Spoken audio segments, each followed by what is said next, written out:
እሺ ሰላም እንዴት ናችሁ? እንኳን ወደ ብርቲቶስ በሰላም መጣችሁ። ዛሬ የአስረኛ ክፍል ማትስ ዩኒት 3 ኤክስፖኔንሻል ኤንድ ሎጋሪዝሚክ ፈንክሽን የሚለውን ቻፕተር እንመለከታለን። በጋራ አብረን እንቆይ።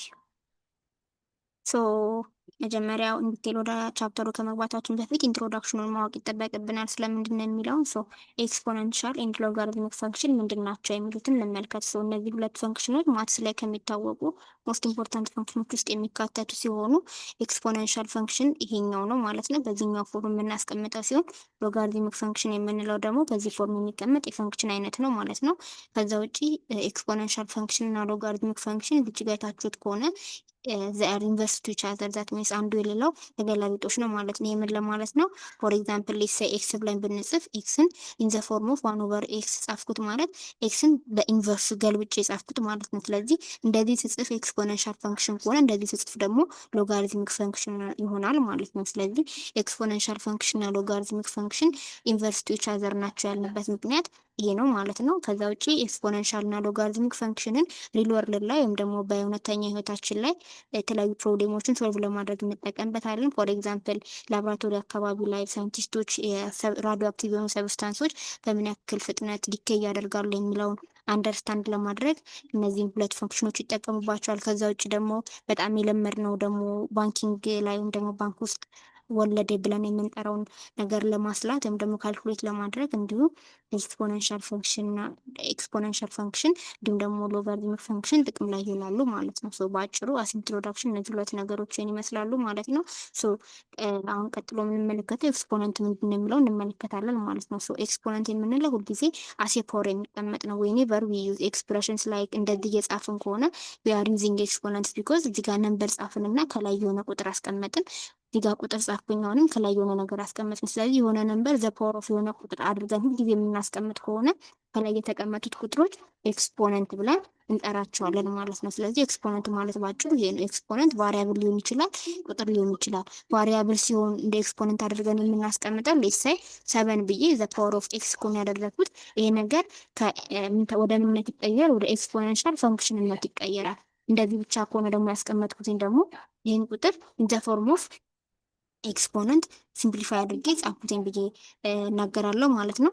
ከዛ ውጪ አሁን ኤክስፖኔንሻል ፈንክሽን የሚለው ነገር ለጊዜው የቆየን እና መጀመሪያ ቤዚክ የሆነውን ነገር አንደርስታንድ ማድረግ ስላለብን ማለት ነው። እዚህ ጋር ካስተዋላችሁት ኤዘ ፓወር ኦፍ 4 አለና እዚች ጋር ፊዚካልስቱ ይችኛዋን ማለት ነው ኤ ሲባዛ በኤ ሲባዛ በኤ ሲባዛ በኤ ብሎ አራት የጻፈው ዛት ሚንስ ኤ ዘ ፓወር ኦፍ 4 ተብሎ ተጻፈ ማለት ኤ ተተንትና አራት ራሷን በራሷ ስታባዛ ነው ማለት። ስለዚህ ኤ ዘ ፓወር ኦፍ 4 ማለት ኤ ራሷን በራሷ አራት ጊዜ ማባዛት ነው ማለት ነው። ስለዚህ ይሄኛው አጻጻፍ ስልት እና የኛ አጻጻፍ ስልት እኩል ነው። ነገር ግን ዲስ ዋን ኢዝ ዘ ቤስት ፎርም ነው ማለት ነው። ምክንያቱም ይሄኛው ታይርሰም ነው። በዚህ መልኩ አሳጥረን መጻፍ እንችላለን። ስለዚህ ይሄን ኢን ዘ ፎርም ኦፍ ኤክስፖነንት ገለጽናት ብለን እናወራለን ወይም ደግሞ እንናገራለን ማለት ነው። ስለዚህ ኤክስፖነንት ማለት ባጭሩ ይሄ ነው። 4 ኤክስፖነንት ናት ማለት ነው። አራት ኤ ደግሞ ቤዝ ናት። ስለዚህ ሁልጊዜ ካሁን በኋላ ኤ ዘ ፓወር ኦፍ 4 ወይም ደግሞ ኤ ዘ ፓወር ኦፍ ኤን ተደርጎ ቢሰጥ ሁልጊዜ ኤ ቤዝ ትባላለች ማለት ነው። ቁጥሩን ከላይ ከቁጥሩ በታች ያለችው ቤዝ ትባላለች። ከላይ ያለችው ደግሞ ኤክስፖነንት ወይም ደግሞ ፓወር ብለን እንጠራታለን ማለት ነው። ፓወር በአማርኛው ስድስተኛ እና አምስተኛ ክፍል ላይ ርቢ እያልን ስንማረው የነበረው ሀሳብ ማለት ነው። ይሄንን ይመስላል ማለት ነው። እዚህ ጋር ዲፊኒሽኑን እንደ ማጣሪያ እንመልከተውና ኤግዛምፕሎችን እንሰራለን ማለት ነው። እዚህኛው ጋር ምን ይላል ማለት ነው? የዘ ፓወር ኦፍ ኤን አለና አስቀመጠ። ዛት ሚንስ አሁን እዚህ ጋር ዶት ያደረገው ቤዝድ ኦን ዘ ነምበር ኦፍ ኤን ነው የምናባዛ ነገር የሚወሰነው። ኤ ዘ ፓወር ኦፍ የኤን ዋጋ አራት ከሆነ ስለዚህ ኤን አራት ነው የምትክለው። አራት ከሆነ ኦኬ፣ ስለዚህ ኤን አራት ጽፌ አቆማለሁ ማለት ነው። ሶስት ከሆነ ሶስት ጽፈን እናቆማለን። ሁለት ከሆነ ሁለት ጽፈን እናቆማለን። ስለዚህ ቺ ዶት መኖሯ የኤንን መጠን እንደማይገድበው ለማሳየት ነው። ደግሞ የኤን መጠን ስለማይታወቅ ነው። ከዛ ውጭ ደግሞ ቺ ቫሪያብል የሆነችበት ምክንያት ደግሞ ጀስት ሁልጊዜ ማንኛውም የማትስ ቲዎሪ በሚሰጥበት ሰዓት በቁጥር ሪስትሪክት ማድረግ ስለማንችል ለዛ ነው ቫሪያብል ተደርጎ በኤ የተሰጠን ማለት ነው። ስለዚህ በአጭሩ ይሄኛው ሀሳብ ኤክስፖነንት የሚለው ሀሳብ በዚህ መልኩ እንረዳዋለን ማለት ነው። ስለዚህ አሁን ኤግዛምፕል ብንሰራበት የበለጠ ግልጽ ይሆንልናል ማለት ነው። የመጀመሪያው ኤግዛምፕል ቱ ዘ ፓወር ኦፍ 3 ይልናል። ቱ ዘ ፓወር ኦፍ 3 እንዴት ነው የምንሰራው ብለን እንመልከት። ሶ ቱ ዘ ፓወር ኦፍ 3 ማለት ቅድም በተባለው መሰረት ኤ ዘ ፓወር ኦፍ ኤን በሚል ፎርሙላ የተቀመጠችው። ስለዚህ እዚህ ጋር ቤዛችን 2 ናት ማለት ነው። ኤ 2 ናት፣ ኤን ደግሞ 3 ናት ማለት ነው። ስለዚህ ይህን ስትሰራ የምናደርጋለን 2 ሲባዛ በ2 ሲባዛ በ2 እናደርገውና 2 ጊዜ 2 4፣ 4 ጊዜ 2 8 ይመጣና በዚህ መልኩ የኤ መልስ እንሰራዋለን ማለት ነው። የቢን ደግሞ ስንሰራ ምንድን ነው የምናደርገው ማለት ነው? ኔጌቲቭ ቱ ዘ ፓወር ኦፍ 3 አይደለም የሚለው ተመሳሳይ መልኩ 2 ሲባዛ በ2 ሲባዛ በ2 3 ነው የምናባዛው፣ ከዛ 8 ይመጣል። ነገር ግን እዚህ ጋር ከኤ ጥያቄ ለየት የሚያደርገው ከውጭ ማን አለች? ኔጌቲቭ አለች። ስለዚህ ኔጌቲቭን መጨረሻ ላይ መልሳችን ስንጨርስ ቁጭ እናደርጋታለን ማለት ነው። ሶ የኤ እና የቢ አሰራር ይሄንን ይመስላል። ከዛ ደግሞ የዲን እና የኢን እንቀጥላለን ማለት ነው።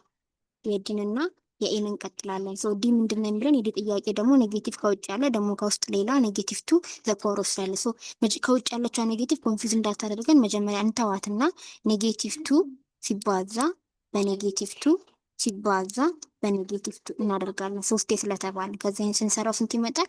ኔጌቲቭ ቱ በኔጌቲቭ ቱ 4 ይመጣል። ከዛ ደግሞ ሲባዛ በኔጌቲቭ ቱ ኢዝ ኢኳል ቱ ኔጌቲቭ 8 መጣ ማለት ነው። ከውጭ ግን ምን አለችን? ሌላ ኔጌቲቭ አለችን። ከውጭ እናስቀምጣታለን። ሶ እቺ ኔጌቲቭ በዚህ ኔጌቲቭ መልሰው ይጠፋፉና መልሳችን ፖዘቲቭ 8 ሆኖ ይመጣል ማለት ነው። ስለዚህ የዲ መልስ ደግሞ ፖዘቲቭ 8 ይመጣል ማለት ነው። እዚህ ጋር አመተን ቼክ ማድረግ እንችላለን ማለት ነው። ከዛ ቀጥሎ ኢ ምንድነው የሚለው? ኔጌቲቭ 4 ቲ ዘ ፓወር ኦፍ 3 ነው የሚለው። ከውጭ 3 አለች ማለት ነው። ይሄንን ስንሰራ በተመሳሳይ መልኩ ኔጌቲቭ 4 ቲ የምትለዋ አዜሆል ኤን የምትወክለው። ስለዚህ ኤን ስንቴ ነው አብዙ የተባለው? 3። ኔጌቲቭ 4 ቲ ሲባዛ ኔጌቲቭ 4 ቲ ሲባዛ ኔጌቲቭ 4 ቲ እናደርግና መጀመሪያ ቁጥሩን ስናባዛ 4 ጊዜ 4 16፣ 16 ጊዜ 4 64 ይመጣል። 64 ኔጌቲቭ 64። ከዛ ደግሞ ቲ 3 ያሉ 3 ቲዎች። ስለዚህ ቲ ሲባዛ በቲ ቲ ስኩዌር ይመጣል። ቲ ስኩዌር ሲባዛ በቲ ደግሞ ቲ ዘ ፓወር ኦፍ 3 ይመጣል። ኔጌቲቮቹ ይቀሩናል። ኔጌቲቭ በኔጌቲቭ ፖዚቲቭ፣ ፖዚቲቭ በኔጌቲቭ መልሶ ኔጌቲቭ እና ከዛ ኔጌቲቭ 64 ቲ ዘ ፓወር ኦፍ 3 ይመጣል ማለት ነው የመጨረሻው መልሳችን።